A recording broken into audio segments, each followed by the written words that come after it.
Om Shanti. Good morning. आज प्यारे बाबा के 5th ऑफ दिसंबर के महावाक्य। प्यारे बाबा, हम सब बच्चों को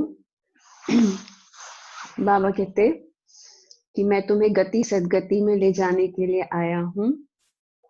तो बाबा हमको देही अभिमानी बना करके ले जाने वाले हैं। तो बाबा ने कहा बिना देही अभिमानी बने कैसे जाओगे गति सदगति में। तो शिव बाबा हम सबको बार बार याद दिलाते कि अब घर चलना है, घर जाना है, तो घर जाने का समय हो चुका है। तो आज प्यारे बाबा के मीठे महावाक्य 5th ऑफ दिसंबर। बाबा कहते मीठे बच्चे, अब घर जाना है, इसलिए देही अभिमानी बनो। एक बात को याद करो तो अंतमति सो गति हो जाएगी। एक शिव बाबा को याद करो तो अंतमति सो गति हो जाएगी। फिर प्रश्न है, वंडरफुल बाप ने तुम्हें कौन सा एक वंडरफुल राज सुनाया है? वंडरफुल बाप ने तुम्हें कौन सा एक वंडरफुल राज सुनाया है? वैसे तो बाबा ने हमको बहुत सारे राज सुनाए हैं, लेकिन एक वंडरफुल जो सीक्रेट बाबा ने हम सब बच्चों को बताया है, जो दुनिया में किसी को नहीं बताया, तो वो कौन सा राज है? ड्रामा का राज है ना, ये जो अविनाशी ड्रामा है। तो बाबा कहते बच्चे ये अनादि अविनाशी ड्रामा बना हुआ है, इसमें हर एक का पार्ट भी नुंधा हुआ है। कुछ भी होता है नथिंग न्यू, जो हो रहा है वो पहले भी हुआ है। तो बाप कहते हैं बच्चे इसमें मेरी भी कोई बड़ाई नहीं है, मैं भी ड्रामा के बंधन में बंधा हुआ हूँ। भगवान भी ड्रामा अनुसार सृष्टि के ऊपर अवतरित होते हैं। ये ज्ञान देना, हमको ये सारी बातें बताना भी बाबा के अंदर पार्ट है। शिव भगवान के अंदर भी इस ड्रामा के सीक्रेट्स को बताना, इस आदि मध्य अंत को हमें है ना इससे वाकिफ कराना, और ये आत्मा का ज्ञान देना, अपना भी परिचय देना, ये सब बाबा के अंदर पार्ट है। तो बाबा कहते मैं भी इस ड्रामा के बंधन में बंधा हुआ हूँ। यह वंडरफुल राज सुनाकर बाप ने जैसे अपने पार्ट का महत्व कम कर दिया है।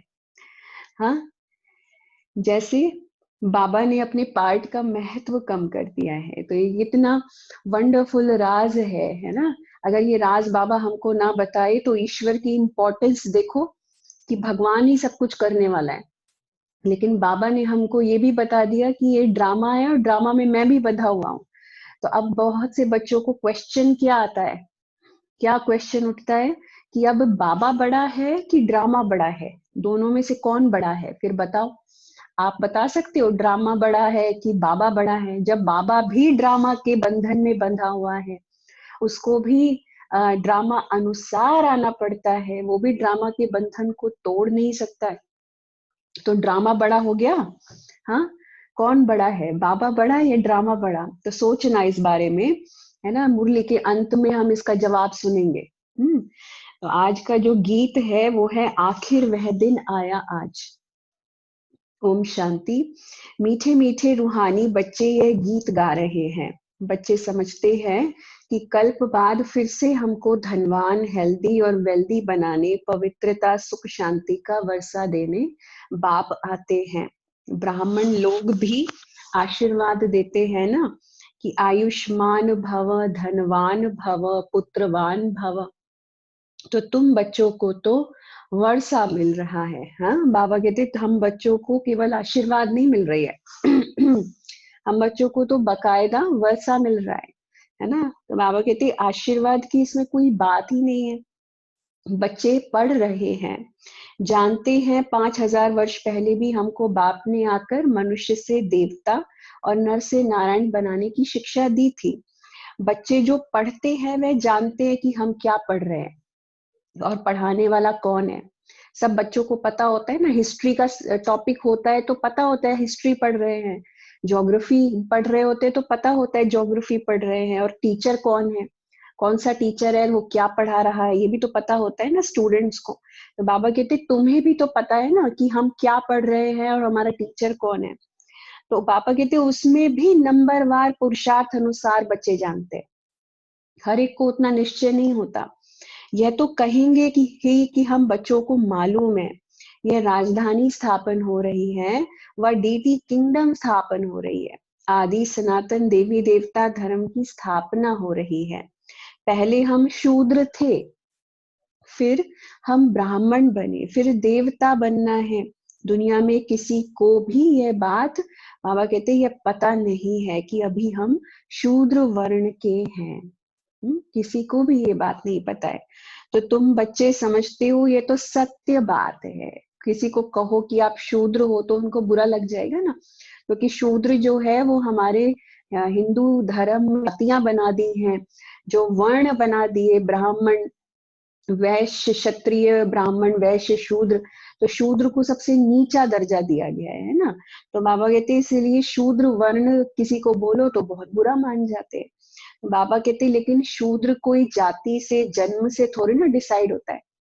जो शूद्र तो कैसे डिसाइड होता है, कर्मों से डिसाइड होता है। आज का मनुष्य अगर एक ब्राह्मण होते हुए भी है ना किसी को अपशब्द कहता है, उसका व्यवहार जो है बहुत गंदा है, गंदे काम करता है ना, मांस खाता है, तो और बहुत जिसको कहते हैं ना शूद्र जैसे काम कर रहा है, तो वो शूद्र ही हो गया ना अपने कर्मों से।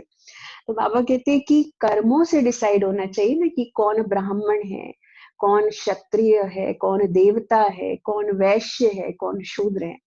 तो बाबा कहते हैं ये कर्मों की बात है। तुम बच्चे समझते हो ये तो सत्य बात है। तो बाप सत्य बताकर सचखंड की स्थापना कर रहे हैं। सतयुग में झूठ पाप आदि कुछ भी नहीं होता। कलयुग में ही हाँ अजामिल पाप आत्माएं होती है, अजामिल जैसी पाप आत्माएं। अजामिल की कहानी बताते हैं शास्त्रों में, तो उसने बहुत बड़ा घोर पाप किए, है ना, काम का मतलब पांचों ही विकारों में जाकर के उसने बहुत घोर पाप किए। तो उसका भी उद्धार करने के लिए भगवान ने, ऐसे अजामिल जैसे पापियों का उद्धार करने के लिए भी भगवान ने है ना कुछ एक्टिविटी दिखाई, तो इसलिए वो उदाहरण है। बाबा कहते ये समय बिल्कुल रौरव नर्क का ही है। दिन प्रतिदिन रौरव नर्क दिखाई पड़ेगा। मनुष्य ऐसा ऐसा कर्तव्य करते रहेंगे जो समझेंगे बिल्कुल ही तमो प्रधान दुनिया बनती जा रही है। अब तो आप सबको यकीन है ना, दुनिया गिरावट की ओर जा रही है, पाप जो है चरम सीमा पर बढ़ रहा है। इसमें भी बाबा कहते सबसे महाशत्रु कौन है, काम महाशत्रु है। कोई मुश्किल पवित्र शुद्ध रह सकता है। आगे जगम बाबा कहते फकीर लोग कहते थे ऐसा कलयुग आएगा जो 12-13 वर्ष की कुमारियां बच्चा पैदा करेंगी। अभी देखो हो रहा है ना ऐसा समय। बाबा कहते कि ये तो पिछले जो हमारे होकर के गए हैं, पूर्वज जो होके गए हैं, फकीर लोग, संत लोग, उन्होंने कलयुग को जैसे देखा था कि पाप कितना सीमा तक बढ़ेगा कलयुग में। इसलिए कलयुग के अंत की निशानियां भी उन्होंने शास्त्रों में लिखी हुई है कि कैसा समय आने वाला है ना। तो बाबा कहते कि ऐसा कलयुग आएगा जो हमारे संत महात्माओं ने, फकीरों ने ये बात कही है कि 12-13 वर्ष की कुमारियां भी बच्चा पैदा करेंगी। तो अब वह समय आया है। कितनी छोटी छोटी कुमारियों के साथ रेप हो जाता है, छोटी छोटी बच्चियों के साथ, 5 साल की बच्ची, 1 साल की बच्ची, उनके साथ रेप होता है। आप देखो ये कलयुग, घोर कलयुग की निशानी नहीं है ये? कितने जिसको कहते हैं चरम सीमा पर जो है पाप जो है पहुंच चुका है। एक घर में बच्चे भी सुरक्षित नहीं है। तो बाबा कहते कुमार कुमारियां आदि सब गंध करते रहते हैं।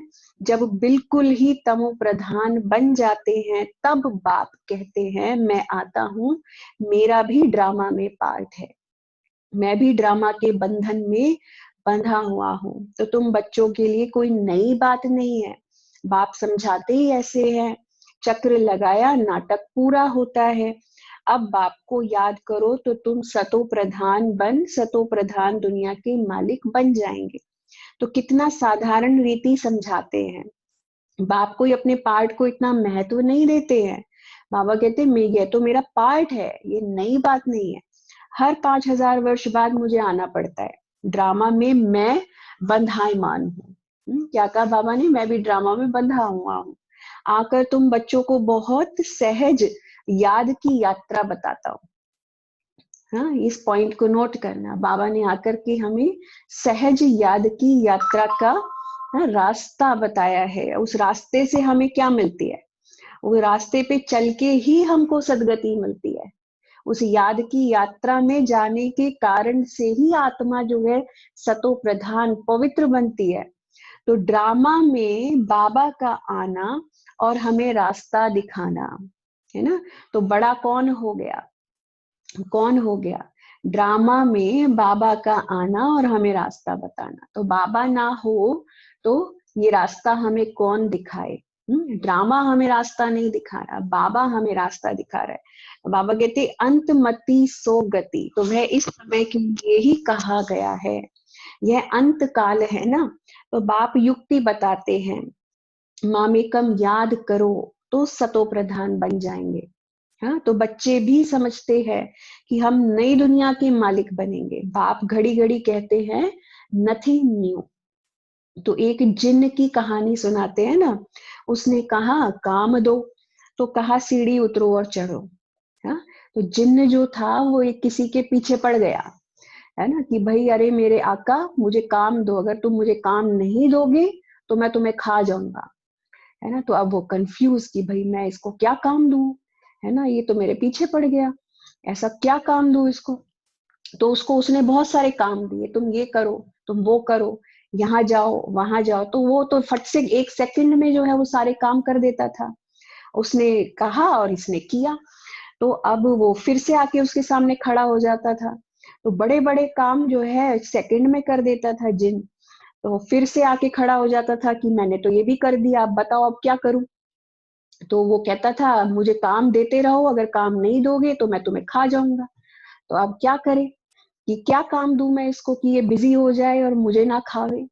तो उसको क्या कहा, सीढ़ी उतरो और चढ़ो, सीढ़ी उतरो और चढ़ो। अब ये काम तो कभी पूरा होगा ही नहीं ना, सीढ़ी उतरते रहो चढ़ते रहो, उतरते रहो चढ़ते रहो। तो अब वो उसको उसमें बिजी कर दिया।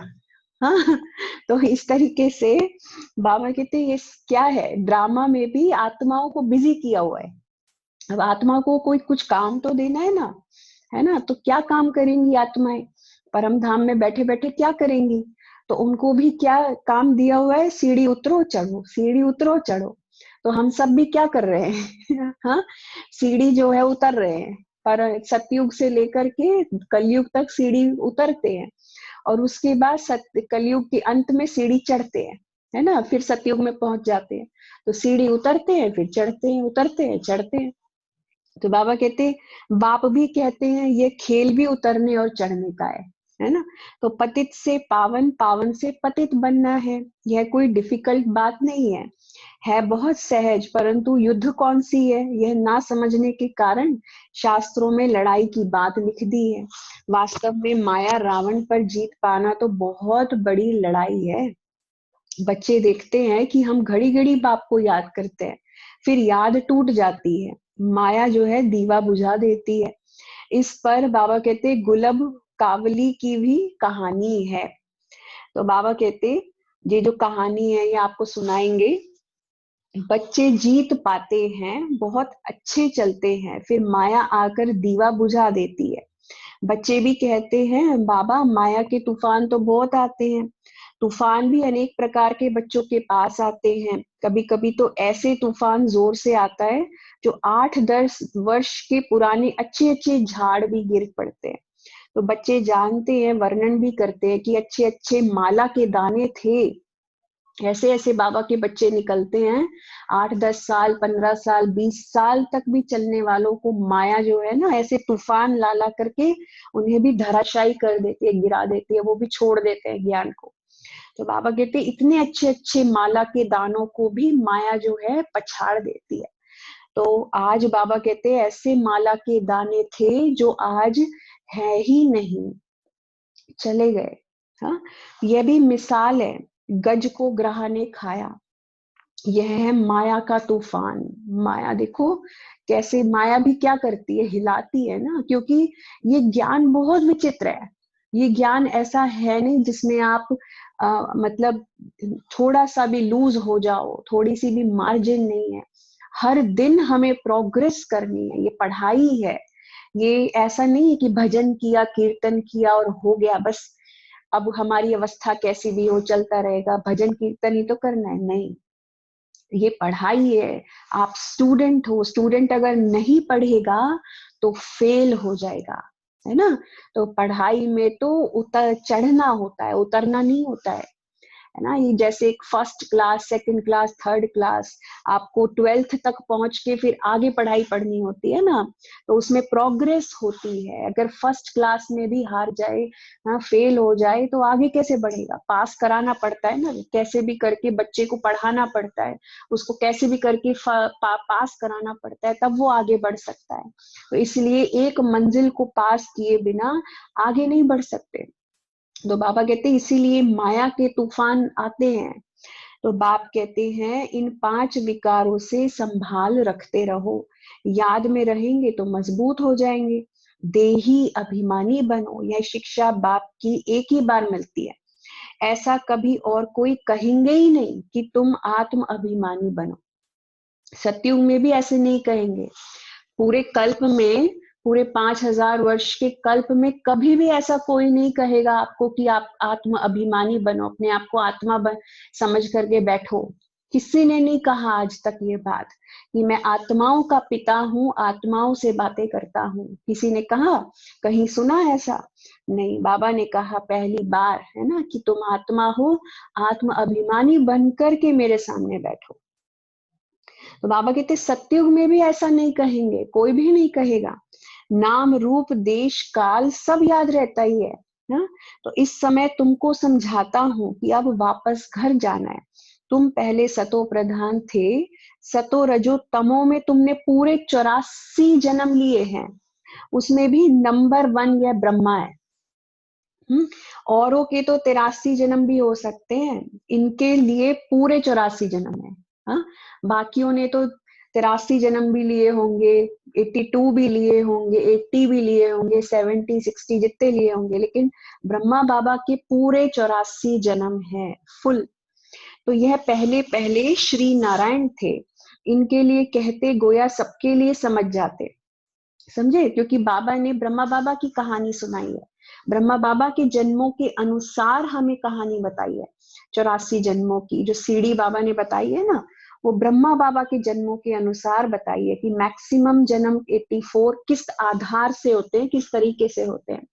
तो उसके आधार पर हम अपना भी समझ सकते हैं कि हमारे भी कैसा रहा होगा, हमारे भी जन्म कितने रहे होंगे। तो बाबा कहते बहुत जन्मों के अंत में ज्ञान लेकर फिर यह नारायण बनते हैं। झाड़ में भी दिखाया है ना कि यहाँ श्री नारायण और पिछाड़ी में ब्रह्मा खड़ा है ना।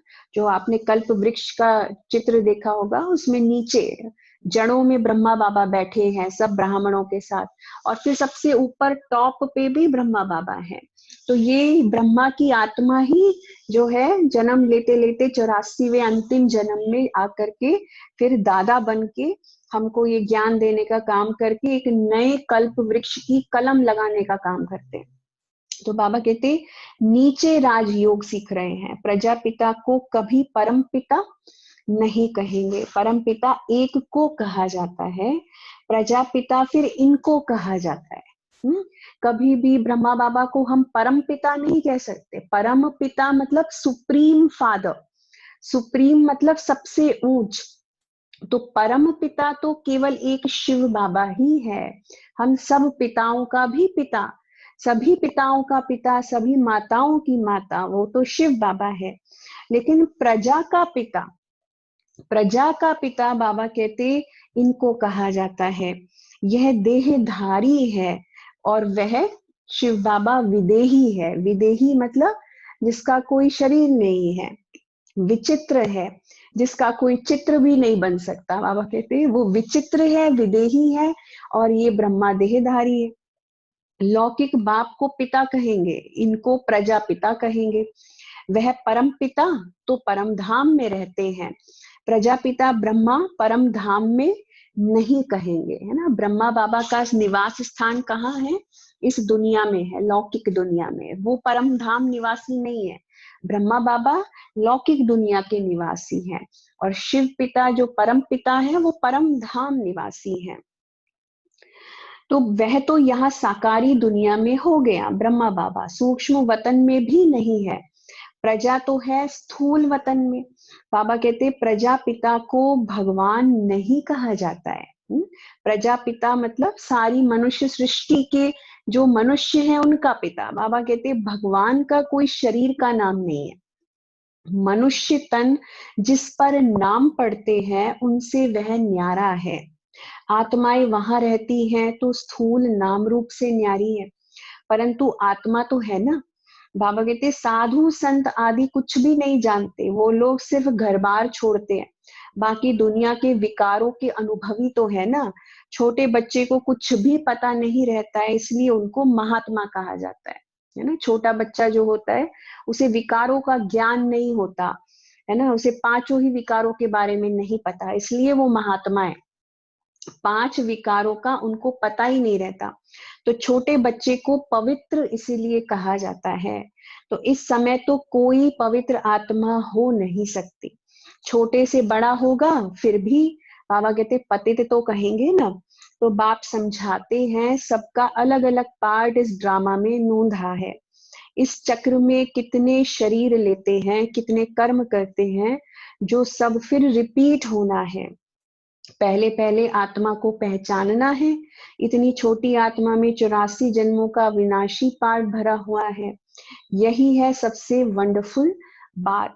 आत्मा भी अविनाशी है, ड्रामा भी अविनाशी है, बना बनाया है। तो ऐसे नहीं कहेंगे कि कब से शुरू हुआ। बहुत से लोग पूछते हैं कभी तो शुरू हुआ होगा, कौन सा टाइम रहा होगा। तो बाबा कहते हैं ये कुदरत कहते हैं ना, ये कुदरत ही ऐसी है। जैसे समय है, टाइम है, टाइम कब से शुरू हुआ?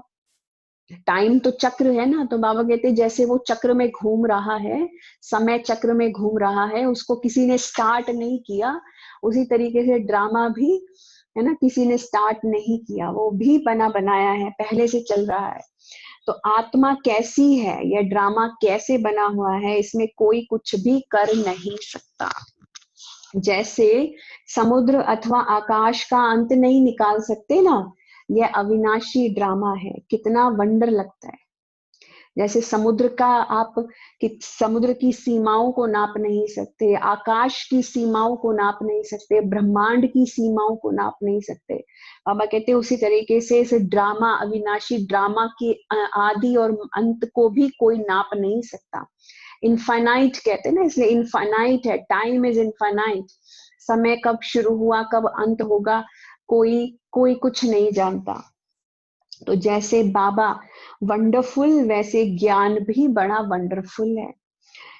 कभी कोई बता ना सके। इतने सब एक्टर्स अपना अपना पार्ट बजाते ही आते हैं। नाटक नाटक कब बना यह कोई प्रश्न उठा नहीं सकता। बहुत कहते हैं कि भगवान को क्या पड़ी थी जो दुख सुख की दुनिया बैठ बनाई है। अरे यह तो अनादि है, प्रलय आदि होती ही नहीं, बनी बनाई है। ऐसे थोड़ी कह सकते यह क्यों बनाई। आत्मा का ज्ञान भी बाप तुमको तब सुनाते हैं जब समझदार बनते हो। तो तुम दिन प्रतिदिन उन्नति को पाते रहते हो। पहले पहले तो बाबा बहुत थोड़ा थोड़ा सुनाता था। वंडरफुल बातें थी फिर भी कशिश तो थी ना, उसने खींचा। भट्टी की भी कशिश थी। शास्त्रों में फिर दिखाया है कि कृष्ण को कंसपुरी से निकाल ले गए। अब तुम जानते हो कंस आदि तो वहां होते ही नहीं है ना। कृष्णपुरी में कंस तो था ही नहीं। बाबा कहते हैं कोई भी कृष्णपुरी में न, है ना, कोई भी राक्षस जैसी वृत्तियों वाला कोई मनुष्य नहीं था, है ना। तो कंस तो कृष्णपुरी में था ही नहीं। गीता, भागवत, महाभारत यह सब कनेक्शन रखते हैं। तो कुछ भी बाबा कहते हैं तो कुछ भी नहीं समझते हैं। ये दशहरा आदि तो परंपरा से चला आता है। रावण क्या चीज है यह भी कोई जानते नहीं है। जो भी देवी देवता थे वह नीचे उतरते उतरते पतित बन गए हैं। रड़ियां भी वह मारते हैं जो जास्ती पतित बनते हैं, इसलिए पुकारते भी हैं, हे पतित पावन। बाबा कहते हैं जो ज्यादा आत्माएं पतित हो जाती है ना, वही पुकारती भी ज्यादा है, और वही फिर ये बातें भी बहुत ज्यादा वही आत्माएं सुनाती हैं। तो बाबा कहते हैं ये सब बातें बाप ही बैठ समझाते हैं। सृष्टि चक्र के आदि मध्य अंत को और कोई नहीं जानते। तुम जानने से चक्रवर्ती राजा बन जाते हो। त्रिमूर्ति में लिखा हुआ है, यह तुम्हारा ईश्वरीय जन्म सिद्ध अधिकार है। ब्रह्मा द्वारा स्थापना, शंकर द्वारा विनाश और विष्णु द्वारा पालना। त्रिमूर्ति का चित्र आप सबने देखा होगा ना, 3 देवताएं हैं और उनके ऊपर कौन है, शिव बाबा। तो त्रिमूर्ति देवताओं की रचना किसने की, शिव भगवान ने की। तो शिव भगवान जो है 3 देवताओं के द्वारा अपना कर्तव्य निभाते हैं। तो बाबा कहते हैं विनाश भी तो इसका मतलब जरूर होना है ना, जब शंकर द्वारा विनाश दिखाया है तो विनाश भी होना है ना। तो नई दुनिया में बहुत थोड़े होते हैं। तो बाबा कहते हैं कि जब विनाश होगा तो विनाश कैसे होगा, ये भी तो सोचना चाहिए ना, कि किस तरीके का विनाश होता है, किस लेवल का विनाश होता है, उसमें खत्म क्या हो जाता है। विनाश हो रहा है तो मतलब कोई चीज समाप्त होती है। तो शंकर द्वारा डिस्ट्रक्शन का काम हो रहा है, तो डिस्ट्रक्शन किस चीज का डिस्ट्रक्शन, तो कौन सी चीज डिस्ट्रक्ट होके फिर नई स्थापना का काम हो रहा है। तो ब्रह्मा किस चीज की स्थापना कर रहे हैं, तो किस चीज का डिस्ट्रक्शन हो रहा है, किस चीज की स्थापना हो रही है, किस चीज की पालना हो रही है, ये बात तो कोई सोचता ही नहीं है। बाबा कहते हैं इसलिए देखो 3 देवताओं का कर्तव्य जो है वो भी नहीं जानते, उसको भी हम नहीं समझते कि इन 3 देवताओं का क्या रोल है, कौन किस चीज का विनाश कर रहे हैं। ये थोड़ी ना कि ये तीनों देवताएं सिर्फ ऐसे बैठ करके दिखाने के लिए हैं, कुछ काम भी तो करते हैं ना तीनों देवताएं, है ना। ट्रिनिटी कहा गया है, क्रिश्चियनिटी में भी 3 देवताएं माने गए हैं, ट्रिनिटी कहा गया है ना। तो ये जो देवताएं हैं, चाहे आप उन्हें एंजल्स कहो, कुछ भी कहो, हर धर्म में 3 देवताओं की बात आती ही आती है। तो वो क्या कर्तव्य करते हैं, कुछ तो करते होंगे ना, ऐसा थोड़ा ना दिखाने के लिए, सिर्फ गायन के लिए, कुछ तो करते होंगे। तो नई दुनिया स्थापना करने का काम करते हैं ना, विनाश का भी काम करते हैं। तो बाबा कहते कभी तो करेंगे ना। तो अभी बाबा कहते अभी तो देखो एक धर्म है, समझते हैं एक आदि सनातन देवी देवता धर्म है नहीं, फिर जरूर वह एक धर्म चाहिए। महाभारत भी गीता से संबंध रखती है, यह चक्र फिरता रहता है, एक सेकंड भी बंद नहीं हो सकता, कोई नई बात नहीं है। बहुत बारी राजाई तुम बच्चों ने ली है, जिसका पेट भरा हुआ होता है वह गंभीर रहते हैं। बाबा कहते अंदर में समझते हो हमने कितना बार राजाई ली थी, कल की तो बात है, कल ही देवी देवता थे, फिर चक्र लगाए, आज हम पतित बने हैं, फिर हम योग बल से विश्व की बादशाही लेते हैं। बाप कहते हैं कल्प कल्प तुम ही बादशाही लेते हो, जरा भी फर्क नहीं पड़ सकता। राजाई में कोई कम कोई ऊंच बनेंगे, यह पुरुषार्थ से ही होता है। तुम जानते हो पहले हम हाँ क्या थे, बंदर से भी बदतर थे, बंदर से भी बदतर थे, है ना। बंदर क्या करता है, बाबा कहते हैं बंदर कह दिया ना, हम हमारा पूर्वजों को क्या बता दिया, बंदर बता दिया, भाई हम बंदर से निकले हैं। तो इसलिए हमारे संस्कार भी बंदरों जैसे हैं। बंदर हमारे पूर्वज, दादा परदादा हमारे बंदर थे। इसका मतलब यही है ना। तो बाबा कहते कितनी आसानी से मान लेते हम ये बात।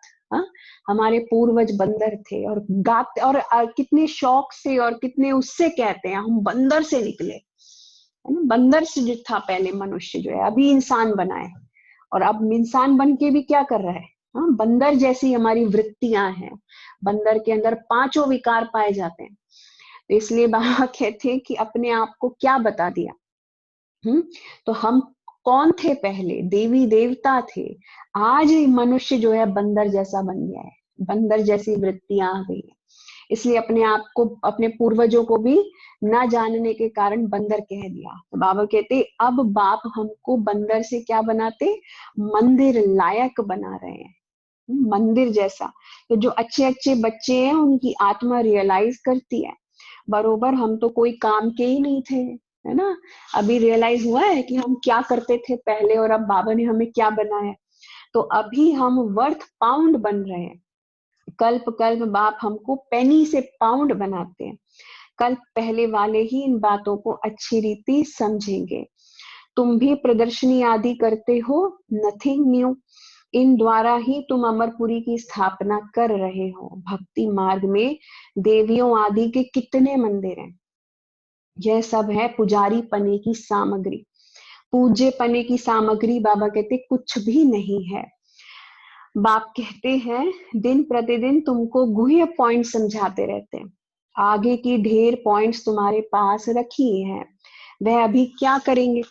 तो ऐसे ही पड़ी रहती है। प्रेजेंट तो बाप दादा नई नई पॉइंट समझाते रहते हैं। आत्मा इतनी छोटी सी बिंदी है, उनमें सारा पार्ट भरा हुआ है। यह पॉइंट कोई आगे वाली कॉपियों में थोड़ी होंगी। फिर पुरानी पॉइंट्स को तुम क्या करेंगे। तो पिछाड़ी की रिजल्ट ही बाबा कहते कि काम आती है। तो बाबा हमको नई नई बातें सुनाते हैं ना, रोज नई नई पॉइंट्स निकलती हैं। तो बाबा कहते हैं नई नई पॉइंट्स को धारण करते रहो। तो इसका मतलब कि हमारी जो स्टडी है वो मैग्नीफाई हो रही है, रिफाइन होती जा रही है ना। तो नई नई पॉइंट्स को धारण करते रहो। तो बाप कहते कल्प पहले भी तुमको ऐसे ही सुनाया था। नंबर वार पढ़ते रहते हैं, कोई सब्जेक्ट में नीचे ऊपर होते रहते हैं।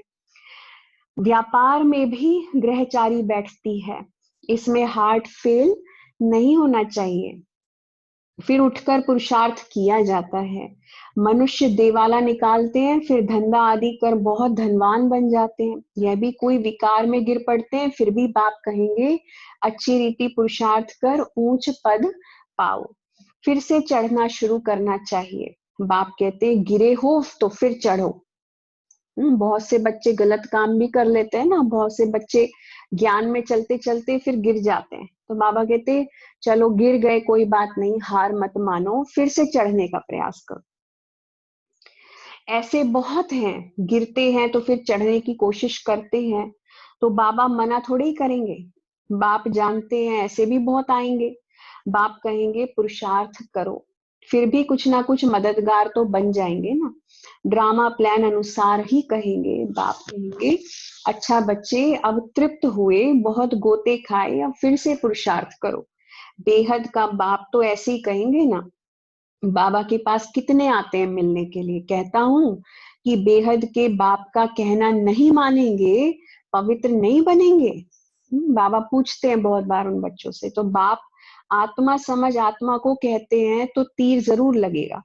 समझो अगर स्त्री को तीर लग जाता है तो कहेंगे हम तो प्रतिज्ञा करते हैं, पुरुष को नहीं लगता है, फिर आगे चल उनको भी चढ़ाने की कोशिश करेंगे।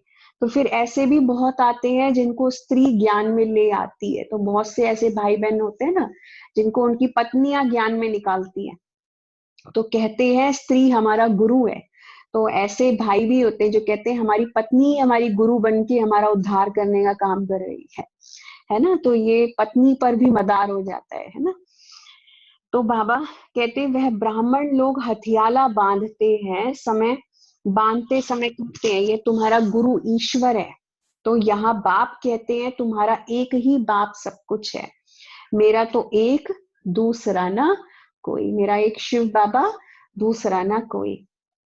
सब उनको ही याद करते हैं, उस एक से ही योग लगाना है। यह देह भी बाबा कहते मेरी नहीं है।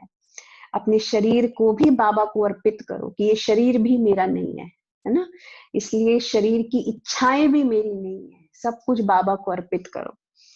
अच्छा मीठे मीठे सिक्की लधे बच्चों प्रति मात पिता बाप दादा का याद प्यार और गुड मॉर्निंग। रूहानी बाप की रूहानी बच्चों को नमस्ते। हम रूहानी बच्चों की रूहानी मात पिता बाप दादा को याद प्यार गुड मॉर्निंग और नमस्ते। धारणा के लिए मुख्य सार पहला पॉइंट है, कोई भी ग्रहचारी आती है तो दिल शिकस्त होकर बैठ नहीं जाना है, फिर से पुरुषार्थ कर बाप की याद में रहकर ऊंच पद पाना है। बाबा देखो हमको कितने मौके देता है चढ़ने के। बाबा कहते चलो कोई बात नहीं, गिर गए, अब चढ़ने की फिर से कोशिश करो। तो बाबा हमको फिर भी हिम्मत देता है उठने की, है ना। तो बाबा कहते दिल शिकस्त होकर के नहीं बैठो, फिर से कोशिश करो उठने की। फिर दूसरा पॉइंट है, स्वयं की स्थिति याद से ऐसी मजबूत बनानी है जो कोई भी माया का तूफान वार ना कर सके। विकारों से अपनी संभाल करते रहना है। फिर आज का वरदान है,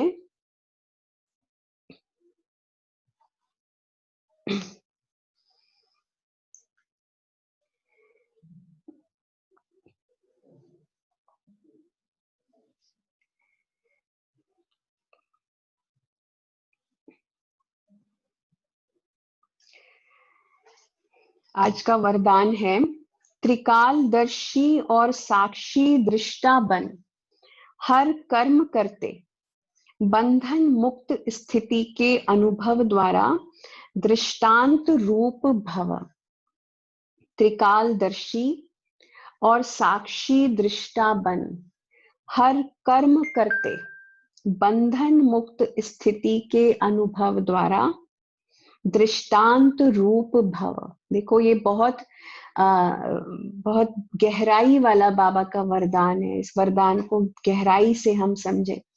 त्रिकालदर्शी बनना और साक्षी दृष्टा बनना। त्रिकालदर्शी मतलब जिसको तीनों कालों का ज्ञान है। तो आप तो त्रिकालदर्शी हो ना, आदि मध्य अंत तीनों काल आप बच्चों को पता है। और साक्षी दृष्टा बनना मतलब डिटैच्ड ऑब्जर्वर, जो कुछ हो रहा है अपने सामने उसको एक साक्षी होकर के देखना कि ये सब ड्रामा का सीन है। जैसे आप फिल्म देखते हो तो फिल्म में आप देख रहे हो कि गलत हो रहा है, सीरियल देख रहे हो तो सीरियल में देखते हो ना कि गलत हो रहा है, तो साक्षी बन के देखते हो ना उसको, उस सीन को आप एंजॉय करते हो कि ये सीन है, ऐसा ड्रामा में सीन है। लेकिन बहुत बार वो सीन का प्रभाव जब हमारे ऊपर होने लगता है, दुख की घड़ी आती है तो दुख में डूब जाते हैं, खुशी की घड़ी आती है तो खुशी में ऐसे खो जाते हैं कि ये भी पता नहीं रहता कि ये सब नाटक है, ये सब ड्रामा चल रहा है। दुख में इतने दुखी हो जाएंगे, अपने आप को ही कोसने लगेंगे, भगवान को कोसेंगे, समय को कोसेंगे, चीजों को कोसेंगे। तो बाबा कहते हैं साक्षी होकर के ड्रामा को देखो ना, ये ड्रामा में नाटक है, ये नाटक में हर सीन को साक्षी होकर देखना है। तो जब खुशी आई तो बहुत खुशी हो गई, बहुत सुख महसूस कर रहे हैं कि सब कुछ भूल गया। ये भी भूल गए कि सुख और दुख जो है कलयुग में आना जाना करते हैं, कभी सुख आता है कभी दुख आता है यहाँ पे, क्योंकि कर्मों के हिसाब किताब पूरे होते हैं। तो इसलिए जैसे सुख आया है चला जाएगा, ऐसे दुख भी आता है। तो दुख जब आएगा तो उसमें महाभारी दुख महसूस करेंगे, मेरे साथ ऐसा क्यों हो गया, मैंने ऐसा क्या किया। फिर हर व्यक्ति को कोसना शुरू कर देते हैं, फिर अपने आप को गलत ठहराते हैं, दूसरों को गलत ठहराते हैं, इन्होंने मेरे साथ ऐसा किया, मेरा समय खराब हो गया, अपने भाग्य को कोसने लगते हैं। तो बाबा कहते दुख की घड़ी में फिर अपार दुख के समंदर में डूब जाते हैं। और फिर कौन निकाले कैसे निकाले उसमें, जैसे दलदल में धंसते चले जाते हैं। तो बाबा कहते हैं फिर दुख की घड़ी में भी, है ना, जैसे दुख आया है तो दुख भी जाएगा, सुख आया है तो सुख भी जाएगा। तो इसलिए हर ड्रामा की सीन को साक्षी होकर के हमें देखना है। तो त्रिकालदर्शी की का ज्ञान और साक्षी दृष्टा की स्थिति, तो इसमें को रख करके अपने हर कर्म को हमें करना है। तो ऐसे कर्म करते बंधन मुक्त, तो क्योंकि साक्षी दृष्टा रहेंगे तो दुख सुख के बंधन से पार रहेंगे।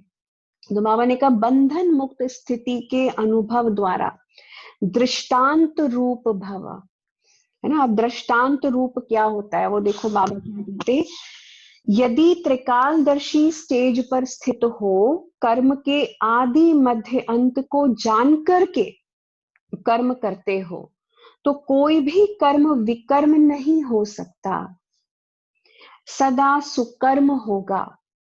ऐसे ही साक्षी दृष्टा बन कर्म करने से कोई भी कर्म के बंधन में कर्म बंधनी आत्मा नहीं बनेंगे, है ना। तो कोई भी कर्म फिर हमें खींचेगा नहीं। अगर हम कर्म के बंधन में बंध जाते, बंधन में फंस कर के कर्म करते हैं, तो वो विकर्म के बन जाता है हमसे। बाबा कहते हर सीन को साक्षी दृष्टा होकर के देखो। कर्म का फल श्रेष्ठ होने के कारण कर्म संबंध में आएंगे, तो बंधन में नहीं आएंगे। तो कर्म करते न्यारे और प्यारे रहेंगे, तो अनेक आत्माओं के सामने दृष्टांत रूप अर्थात एग्जाम्पल बन जाएंगे। तो जैसे किसी का दृष्टांत देते हैं ना, एग्जाम्पल देते हैं कि देखो वो हर कर्म कर रहा है, सब कुछ संभाल रहा है, लेकिन कोई भी बात उस पर असर नहीं डालती। बड़ी बड़ी समस्याएं भी आ जाएं तो भी वो खुशी से पार कर लेता है। तो उसका दृष्टांत देते हैं, एग्जाम्पल देते हैं। तो बाबा कहते हैं ऐसे अपनी स्थिति को कैसे बनाओ, साक्षी दृष्टा बनाओ। और त्रिकालदर्शी की जो मानसिक स्थिति है ना, त्रिकालदर्शी के ज्ञान को यूज करके, है ना, साक्षी दृष्टा की स्थिति में रह करके कर्म करो।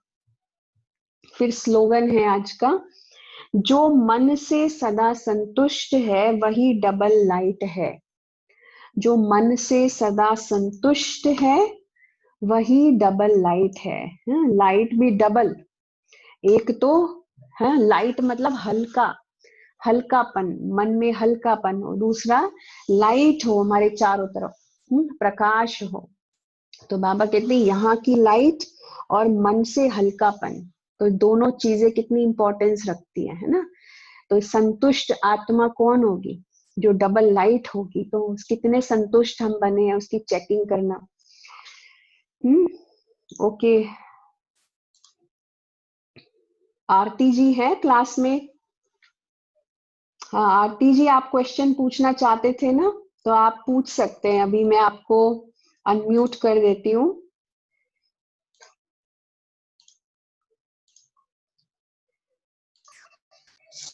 ओम शांति दीदी जी। ओम शांति, बोलिए। जी दीदी जी, वो मिल गया था मेरे को, मैंने फिर पापा को पूछा था, गुलाब काबली वाली स्टोरी पूछ, तो वो आ गया था मेरे पास। मैंने अपने अच्छा, पापा को पूछा था, तो होगी थी वो। थैंक यू दीदी जी। ओके। और तो कोई क्वेश्चन नहीं है आपका? नहीं, वो समझ आ गए थे पॉइंट्स, बाद में एक दो पॉइंट्स थे, हो गया ठीक है, था। ठीक है, थैंक ओके। हाँ श्रद्धा जी पूछिए। ओम शांति दीदी। ओम शांति। दीदी, अगर हमसे सेवा में कोई डिससर्विस हो जाए और हमारा मेडिटेशन ना लगे, तो हमें फिर क्या करना चाहिए? जैसे कल मुझसे एक डिससर्विस हो गया, आज बाबा मिलन भी है, मेरा ना मेडिटेशन लगा और मुझे सुबह से नींद भी लगा, ना मुरली में मन लग रहा है, तो हमें क्या करना चाहिए? देखो, को जो हुआ सो हुआ, है ना। अभी उसको रिपीट नहीं करो, उसका चिंतन नहीं करो, क्योंकि वो कर्म फिर आगे जाकर के और कुछ गलत काम कराएगा। इसलिए बाबा ने कहा ना, फिनिश करो, फुल स्टॉप लगाओ। जो बात हो गई सो हो गई, अभी उसका चिंतन नहीं करो। हाँ, और उसको कर्म को फिर रिपीट नहीं करना। देखो, कोई भी कर्म है उसका पश्चाताप भी तो होता है ना साथ में। आपने जो काम हो गया, अभी वो ड्रामा अनुसार बाबा ने कहा उसको फिनिश कर दो, वहीं की वहीं उसको फिनिश कर दो। उसको संस्कार की तरह अंदर में मत डालो। और रियलाइज किया आपने कि मेरे से गलती हुई है ना, तो वो फिर रिपीट नहीं होना दोबारा से, वरना वो बहुत पक्का संस्कार बन जाएगा, फिर आप कुछ नहीं कर पाओगे। ठीक है, एक्चुअली आज बाबा मिलन है ना, तो मुझे खराब लग रहा था थोड़ा कि आज दिन कोई मेरा बात खराब नहीं। ना हो जाएगा है। बाबा बाबा मिलन तो संगम युग पर डेली है ना। हम ब्राह्मणों के लिए कोई स्पेशल डे बाबा मिलन नहीं होता है। बाबा मिलन तो डेली होता है, हम रोज बाबा से मिलते हैं। क्योंकि बाबा का मिलना तो हमारा परम धाम में जाकर के ही होता है। हम बाबा से परम धाम में ही मिलते हैं। अमृत वेले बाबा से मिलते हो ना, हाँ तो दीदी। इसलिए बाबा मिलन डेली है। संगम युग पे डेली हम बाबा से मिलते हैं। तो बाबा ने कहा एक एक सेकंड हमारा संगम युग पे श्रेष्ठ कर्म करने का ये माध्यम है, तरीका है। तो इसलिए ये नहीं समझो कि आज विशेष ऐसा दिन है, आज मेरे से ये हुआ, ऐसा मत सोचो। कोई बात नहीं, जो हो गया सो हो गया, उसको फुल स्टॉप लगा दो। ओके, ओम शांति। ओम शांति।